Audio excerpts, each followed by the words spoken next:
हुए किसी के प्रति बदले की भावना नहीं रखा,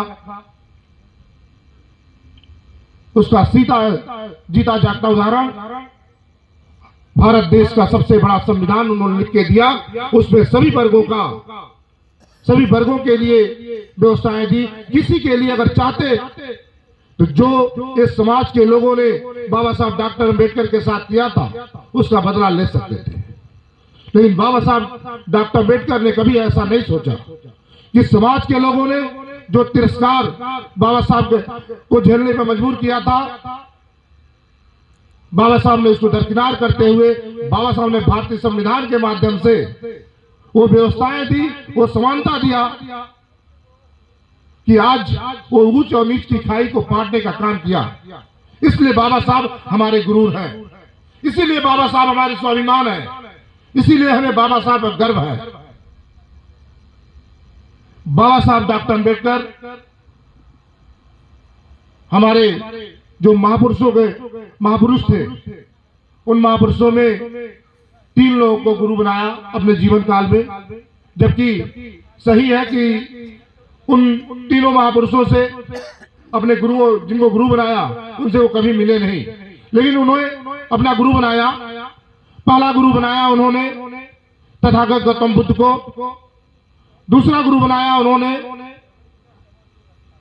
संत रविदास को, और तीसरा गुरु बनाया उन्होंने शिक्षा के जनक ज्योतिबा राय फुले। जबकि ये इन तीनों में से कोई भी दलित नहीं था, ये तीनों ही अपने समय के एक ऐसे धुरंधर थे, ऐसे समाज के जागरूक प्रहरी थे जिनका नाम हम गर्व से ले सकते हैं।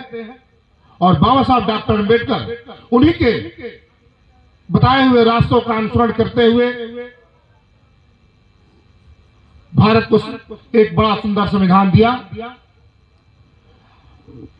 तथागत गौतम बुद्ध की बात करते हुए बाबा साहब डॉक्टर अम्बेडकर कहते थे कि सत्य और अहिंसा की जो परिभाषा महात्मा बुद्ध ने दिया वो शायद किसी और ने नहीं दिया। वही बात संत कबीरदास जी भी कहते हैं कि संत कबीरदास जी की जो कुरीतियों पर प्रहार था,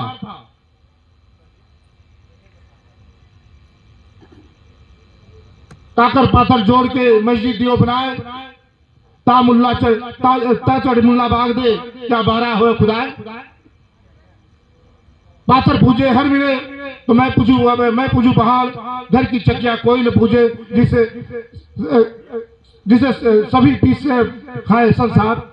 तो ये कहावत संत कबीरदास की जो वाणी थी उसको बाबा साहब डॉक्टर अम्बेडकर ने अपने जीवन में उतारा था। और बाबा साहब डॉक्टर अम्बेडकर ने इस सब चीजों पर काम करते हुए अपने तीसरे गुरु